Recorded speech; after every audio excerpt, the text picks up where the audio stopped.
چوڑا دادا جان جنگل کے پرندوں کے جھرمٹ میں سر جھکائے بیٹھے تھے۔ کبوتر نے پوچھا، ڈاکو کتنے تھے؟ چوڑا دادا جان نے جواب دیا، 4 ڈاکو تھے جناب، 2 گھر کے مین گیٹ پر اور 2 اندر کارروائی کر رہے تھے۔ الو نے پوچھا، کیا سب کچھ لے گئے؟ ہاں، سبھی کچھ لے گئے۔ چڑیا بیٹی کی شادی کے لیے جوڑ جوڑ کر زیور بنایا تھا، کوئی بھی زیور نہ چھوڑا۔ بڑے بھائی کی کچھ نقدی امانتاً رکھی تھی، وہ بھی لے گئے۔ کبوتر نے کہا، صبر کریں بھائی، صبر کریں۔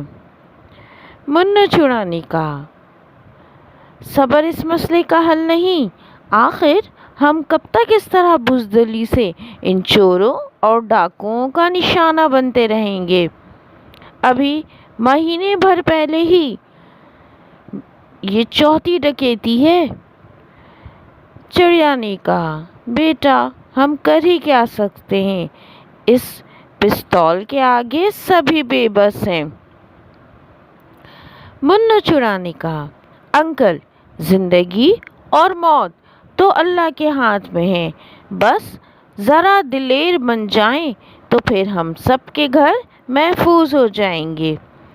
غرض سب اپنی اپنی باتیں کر رہے تھے، آخر میں یہ طے پایا کہ چوڑا دادا جان کے گھر جمع ہو کر اس مسئلے کا کوئی حل نکالا جائے۔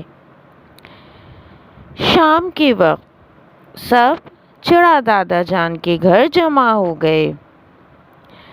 چمکیلی چڑیا نے کہا، سائنس نے بہت ترقی کر لی ہے اور اس سائنسی دور میں بہت سی چیزیں ہماری دسترس میں ہیں، کیوں نہ ہم سب اپنے اپنے گھروں میں سیکیورٹی سسٹم لگوا لیں؟ چڑا ابو نے کہا، لیکن جناب یہ سسٹم نہ صرف مہنگا ہے بلکہ یہ تو بنا ہی امیروں کے لیے ہے۔ بالکل صحیح فرمایا آپ نے، بات ایسی کریں جو ممکن ہو۔ چنو چوڑا نے کہا، میرے ذہن میں ایک ترکیب ہے، اگر آپ بڑوں کی اجازت ہو تو عرض کروں؟ سب نے کہا، جی جی بالکل۔ اب جو چنو چوڑا نے تدبیر ان سب کے سامنے رکھی تو جیسے سبھی نے اسے ستائشی نظروں سے دیکھا۔ 1 ہفتہ سکون سے گزرا، پھر ایک دن جب چنو چوڑا گھر آ رہا تھا تو یہ دیکھ کر حیران رہ گیا کہ موٹر سائیکل پر 2 عقاب اس کے منتظر تھے۔ اس کو دیکھتے ہی ہاتھ ملایا اور تیزی سے دھکا دے کر اندر کر دیا اور دروازے کی کنڈی لگا دی، اور اب پستول نکال کر چنو چوڑا کی پیشانی پر رکھ دی اور تیزی سے کہا، گھر میں رکھا سارا زیور، نقدی، سب کچھ ہمارے حوالے کر دو، ورنہ انجام اچھا نہ ہوگا۔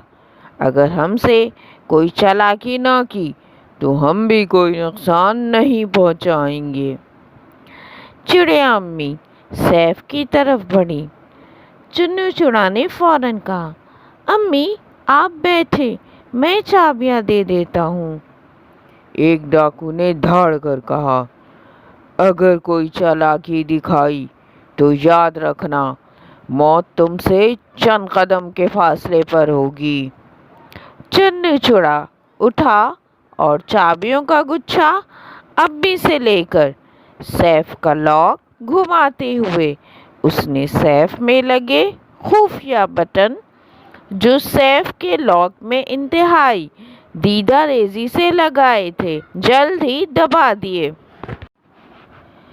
یہ سب کچھ اس قدر اچانک اور تیزی سے ہوا کہ ڈاکو اس خفیہ کارروائی کی تہہ تک نہ پہنچ سکے۔ ڈاکو زیور اور نقدی